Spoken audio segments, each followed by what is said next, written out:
Good evening, everybody. It's 9:30 on the East Coast, 6:30 on the West Coast.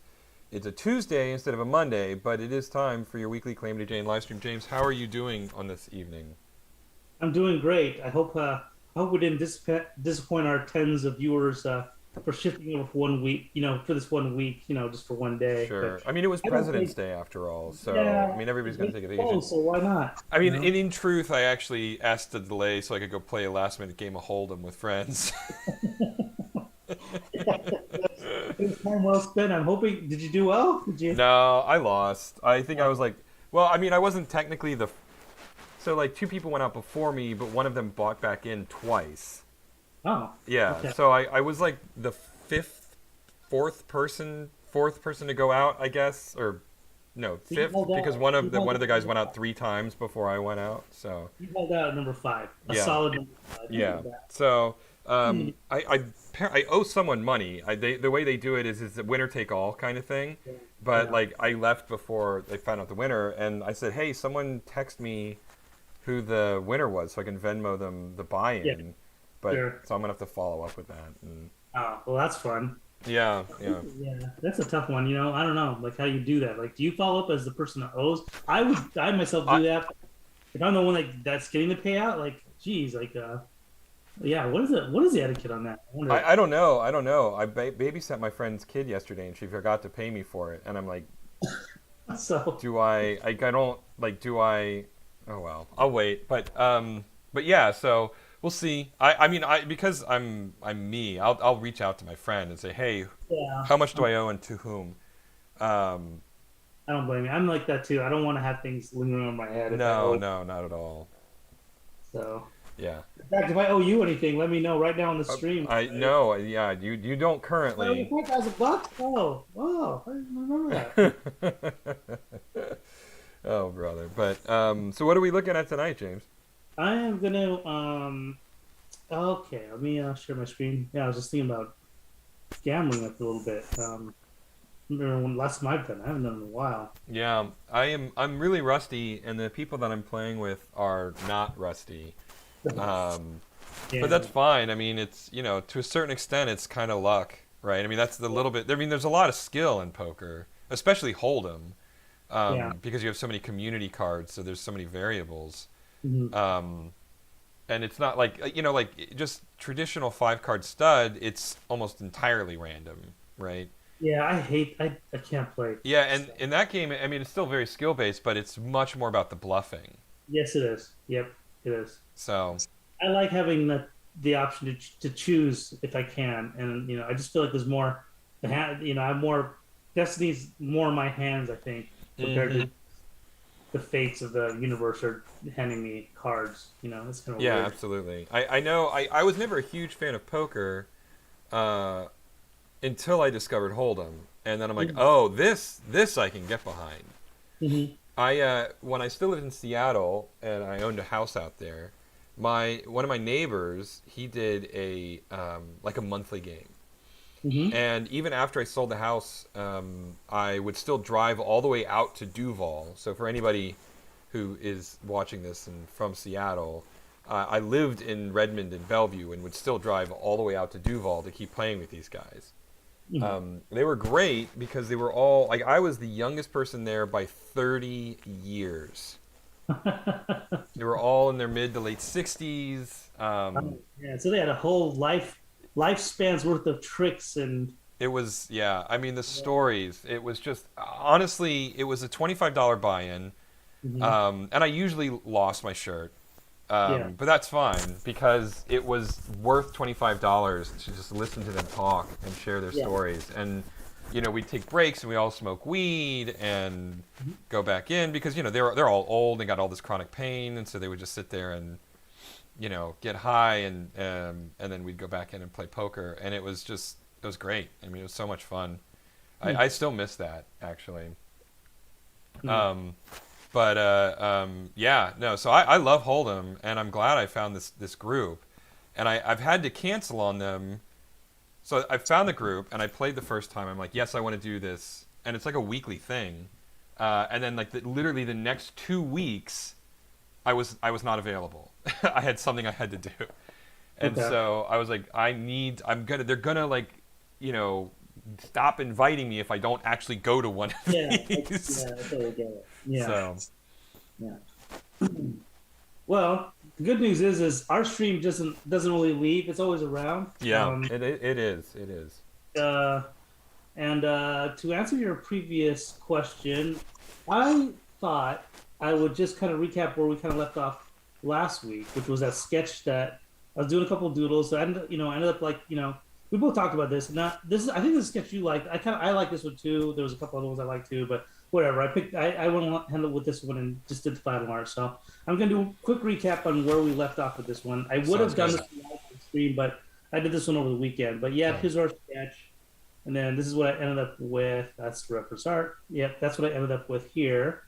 And then I put it into a Polaroid photo. So, Oh, that's fantastic. I so love it. this is on our bank now for our style guide assets or whatever. It So says yeah, so much about Leon and Calamity's relationship. yeah. I'm curious, like what our script would be saying here. Like what would she be saying to Leon while he's looking up into the heavens and asking why? Why did I lose all my money at Texas Hold'em? And why did I do this? I mean, the story that this is telling me is Leon has cultivated this persona of the stoic wanderer, right? Mhm. And I think that they have just saved a town or something from some sort of a menace, and Sure. he's trying to do the stoic, loner who wanders off into the sunset, like Shane, I'm sorry, son, I can't stick around, kind of thing. But Yeah. Calamity's like, yay, we did it! And Leon is like, oh my god. We were looking so cool. We were so cool. Oh, look at Yeah. that. We missed it. The sun is gone. Like, I can't ride off into the sunset anymore.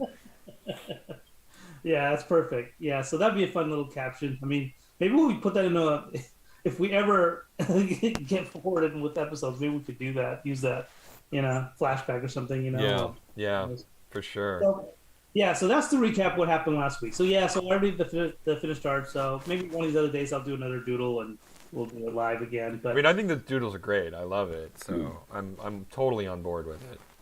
But yeah, cool. Because for tonight's stream, I thought I would go into doodle mode a little bit more. I'm going to revisit this. Mm-hmm. This is our OCD section, OCD Bug. Mm-hmm. Mm-hmm. That's in the sign right here. There's some sound effects here. Let me turn those off.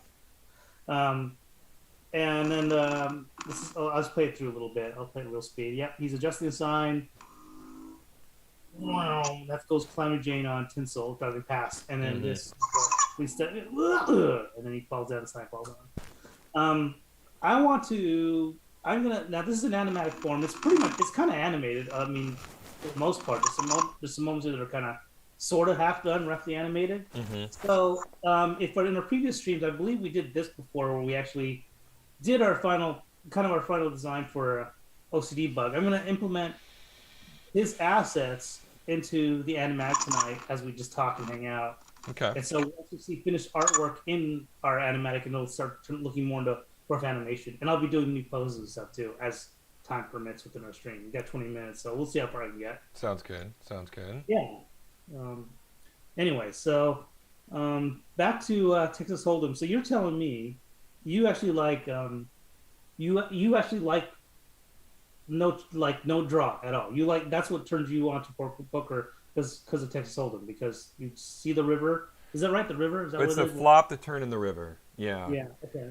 Yeah, there's a lot more, like you said. I think that's what did it is I'm terrible at bluffing. And like 5-card stud, 7-card stud, anything where your entire hand is concealed, is there's so much skill involved. It's not random. I mean, the cards you get are random, but how you play those cards is 100% skill, right? And I just find that with those games, because it's all about bluffing, you have to be really good at bluffing. Whereas with Hold'em, because there are these community cards, and there's basically an entire hand out on the table that is just enhanced by your 2 cards that you have, um, uh, it makes it a little bit easier to bluff actually, Hmm. right? Because like for instance, right? You can let's say you have four hearts on the table. Now you've got a flush draw, right? Yeah. Hmm. Now maybe you only have a diamond and a spade, but you have that pair of twos, right? So you present like you pulled the flush, right? And you see if you can convince people to go out, right? And Hmm. that's um, that it's a lot easier to bluff with Hold'em because you've got that potential, like you've got all those community cards. But at the Hmm. same time, right, there is it's easier also to actually win based on the cards that you get and playing those intelligently. Um, and and then there's also the excitement of like with five card stud, right? You go around, you bet, you replace Yeah. cards, you bet, right, and then it's over, and then you redeal, right? Hmm. Hmm. With Hold'em, the hands go a little bit longer. There's a lot more anticipation, right? That flop comes, and then the turn, and then the river, Hmm. and everything can change on the river, right? Like last night, I won because two pair turned into a full house on the river, right? Oh, nice, Yeah, nice. and like that's so exciting to me, right? That anticipation, that build up of tension, and maybe it's because I'm a writer, but I love that kind of that build of anticipation and that moment of release when the Hmm. card is turned, right? Hmm. So there's something very very exciting to me about the way Holden is played. It's definitely dramatic when you get that card flipped and and then the tension in the room of people trying to hold in their excitement or Oh the friend yeah, setting in. It's kind of funny to see all of that as oh well, yeah, it is, and especially it's amongst friends if you know them really well. oh yeah, and it's really there's something really fun about like for instance like let's say you have that flush draw but you also have 6 7 8 and 9 on the board, so there's a straight draw as well, right? Hmm. So a flush will beat a straight, but now you have to think like, does he really have the flush? Or I have the straight, right? I got the 10, but Yeah, does he really have the flush or not, right? So there's so much fun about that. And then when you call and you flip over those cards and then you see what the winning hand is, there's just something really fun and exciting about all of that. yeah. So yeah, I really dig Hold'em, and I'm hopefully will be able to play with these guys for a while. Um, so yeah, so So that's my rant about Texas Hold'em for tonight. yeah, it's not really a rant. It's more like a rave. Oh, that's fair. That is fair. Yeah, Yeah. yeah. Feels like you're really into it. Like so for me, I was kind of alluding to before. I mean I like poker, but yeah, I need to have the draw.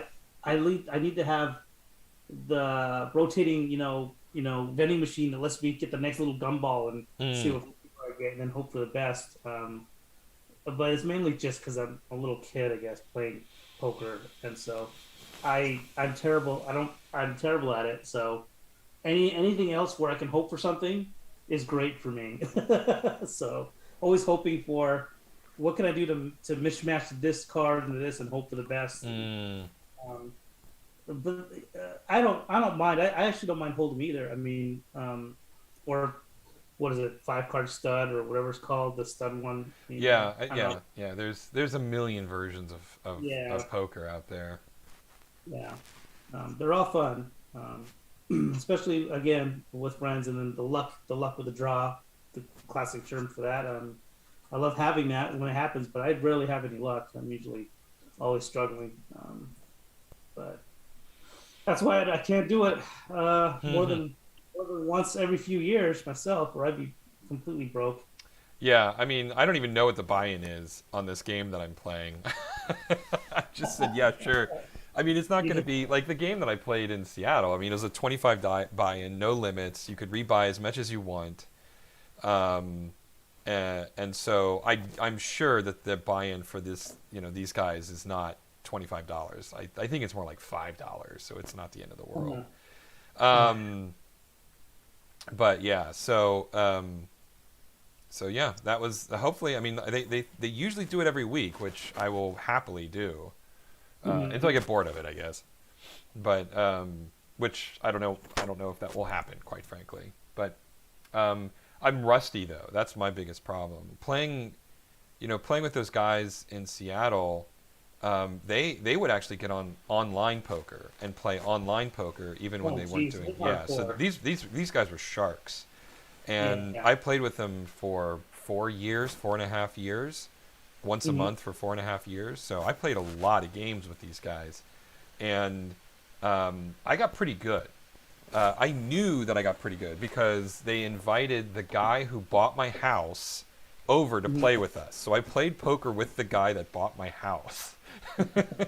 And you get for the house again, Yeah, yeah, and yeah, right. I bought the deed. I won the deed to my own house back. And he was a neophyte, right? He was new, and I realized that I was like, oh shit, excuse me, pardon my French. I've turned into a bit of a shark because like I could read him, and Oh, what? he was so bad, and I'm like, oh, you're bluffing right now. Oh, you do have it right now. Oh, you've got nothing right now, or like, Oh, really? yeah, I actually was like read him really well, and I just took him to the cleaners. Oh my gosh. Yeah, Wait, so do you actually have your tells down to a science where you can read people and know, once like for upon a the most time. part? Yeah, I'm really rusty right now. And I should look honestly, at it. like it's a lot easier to see people's tells when you've been playing with them for a while, Yeah, that's what I right? would imagine. It's Yeah. like, could you walk into a, yeah, like, do people actually have that skill where they can walk into any table and there's general human emotions that are tells that you can kind of look for universal patterns? But that's the variables are too high because people are seasoned and they know not to do that, right? Yeah. I mean, I think everybody, I mean, not everybody. I do think there are people who can just walk into a place and be able to cold read people. I mean, that's what psychics do, right? They're just extremely empathetic, observant people who are using their empathy for evil, and they will, they'll cold read, and they really have an understanding of human interaction and human emotions, and it gives them a lot of power to manipulate people who aren't aware of what they're doing, right?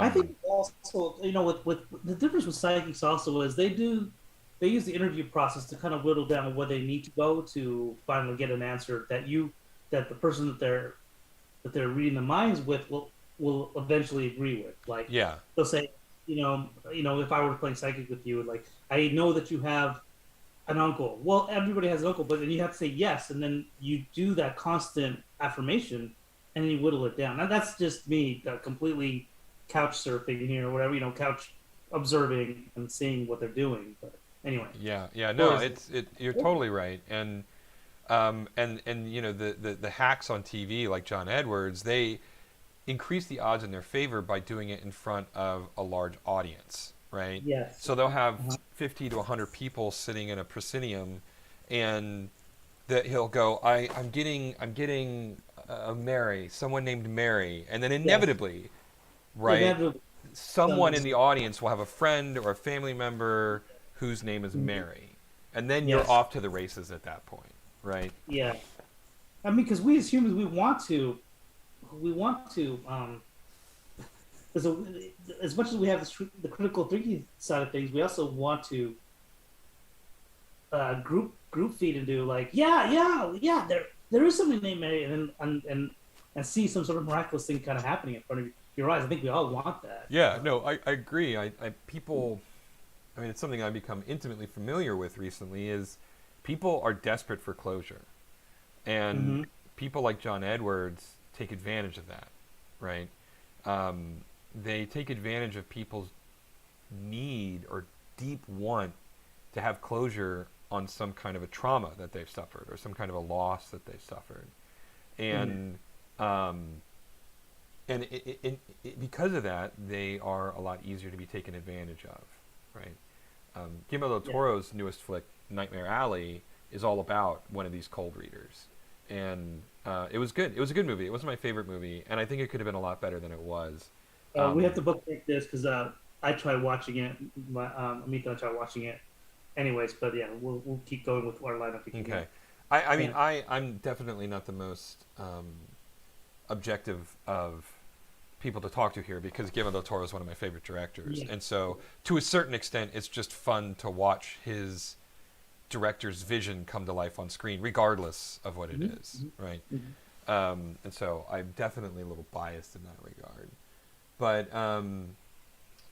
in any case, yeah. So I feel like that there are poker players who have that same kind of ability to observe and just be able to sit down on any table and figure it out.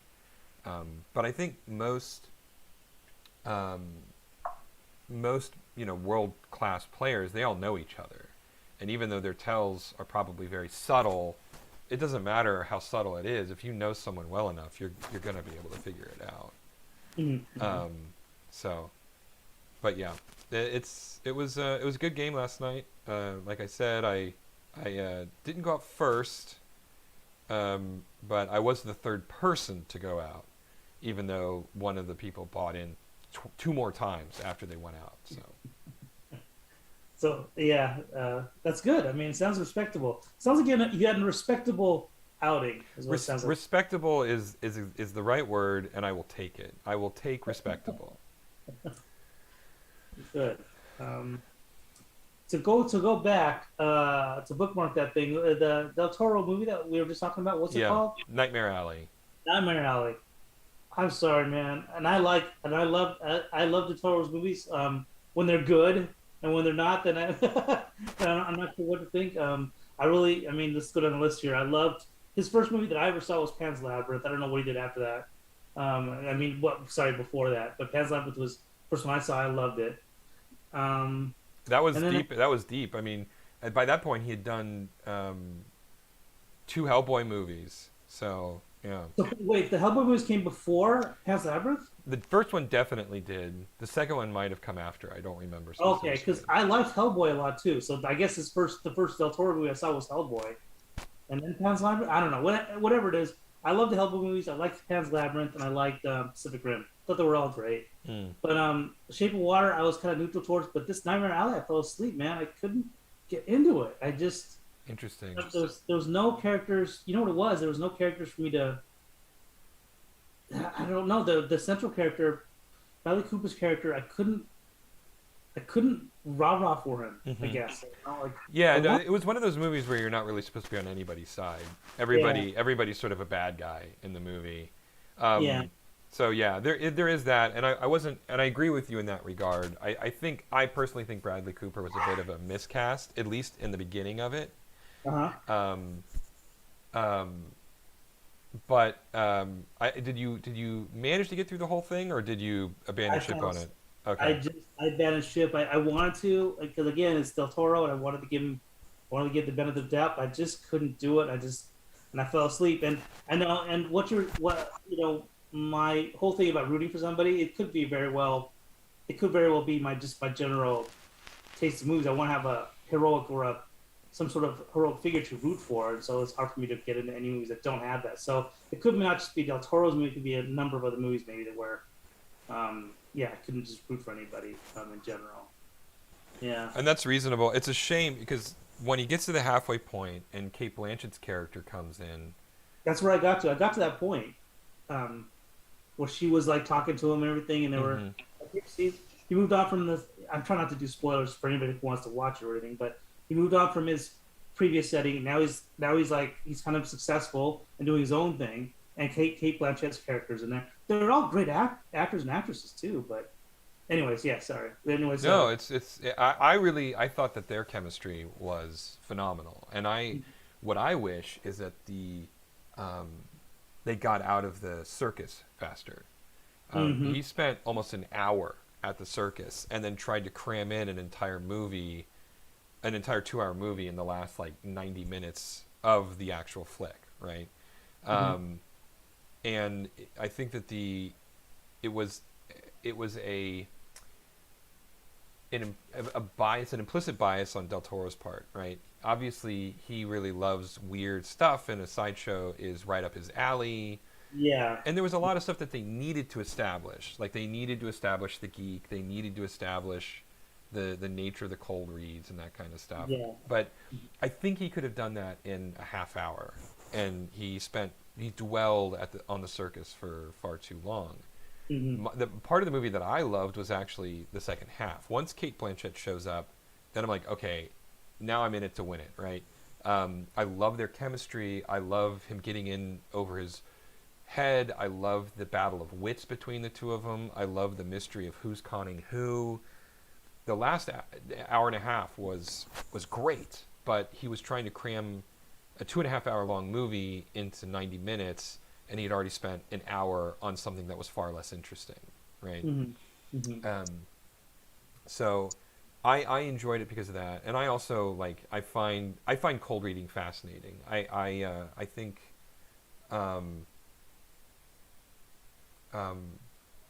oh, we actually have someone watching our stream right now, James. What? I Yeah. hope I've been ignoring them if they've been chiming No, in they on. they just sent a chat and they said still not as bad as me falling asleep in Star Wars right before Han Solo was killed. What? I'm sorry. And which one? I would assume that this is the Force Awakens if Oh, he's that's talking right. about yeah. And I, to our viewer, well, we've in the past, check our archives. We have waxed intellectual about the Force Awakens at length. I did not care for that movie, so I think you falling asleep was the right call. it Actually, was the right call. Because for me, I had to do a double take. What movie were we talking about? Oh, the Han Solo. Oh, that one. Because I tried to erase it from my memory. I just those last three are just I don't know. I can't get it. Yeah. I mean, sadly, I didn't get a chance to catch any Z's on those movies, but I wish I would have.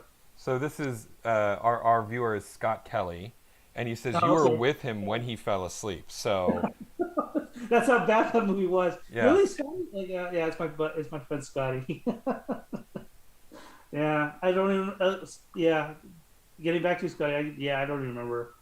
I don't remember that movie. That to that point of it was just so bad. It was awful. It was like it was. Have you ever seen those videos where guys get their girlfriends to describe the story of Star Wars even though they've never seen it? Right? Those hilarious YouTube videos. Yeah, like the Force Awakens is like if they took one of those YouTube videos and then made a Star Wars movie out of it. Like that's how bad that movie was. Yeah, it was. Yeah, definitely. Yeah, I mean, I don't know what else. I don't know what else we can really do. I mean, we have the Mandalorian now. That again, and Eric, you're Scott liked saying, that one. He liked the yeah. yeah, yeah. I mean, most people do, but Eric, you're so tainted. You don't want to even give Mandalorian a chance at this point, right? You're I watched done. the first two episodes Yeah, and they were fine. I'm just kind of beyond Star Wars at this point.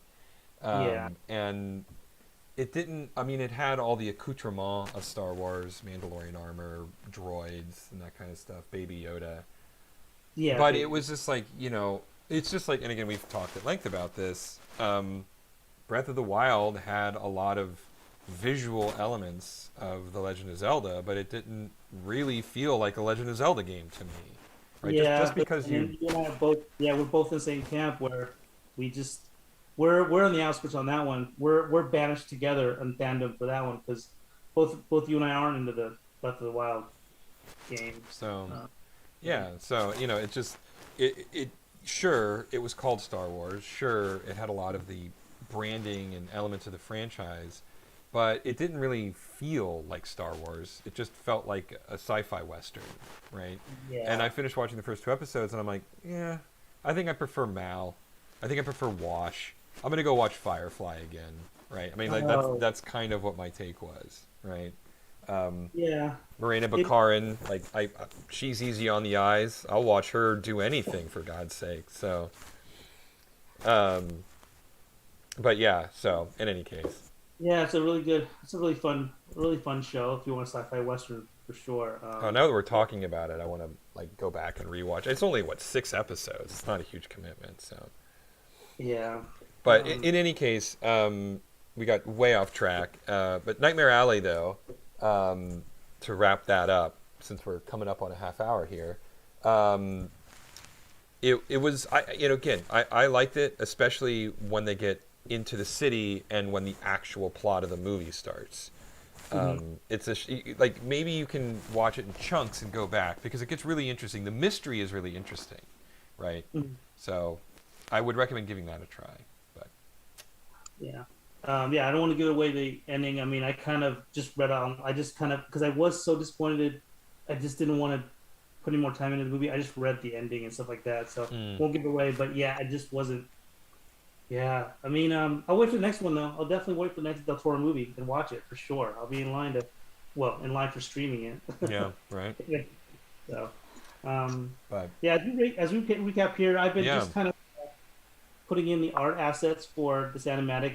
We're in really rough shape right now, but that'll get fixed by next week. hmm But yeah, putting the actual final artwork here, we can see it, mixed with the animatic. But yeah, we're in rough stage right now, and we'll keep on trucking for next week. all right, sounds good. Well, thanks for tuning in, everybody. We actually had 2 active viewers tonight, Cool. um, and that's a record for us. Uh, Yeah, yeah. except, Thanks. except when Steve Belfer guest was a Yeah, guest. yeah. That But was, in any case, we'll be back next week at probably at the usual time on Monday. Um, and otherwise, stay safe out there, and we'll see you soon, everybody. Good night. good night. All right.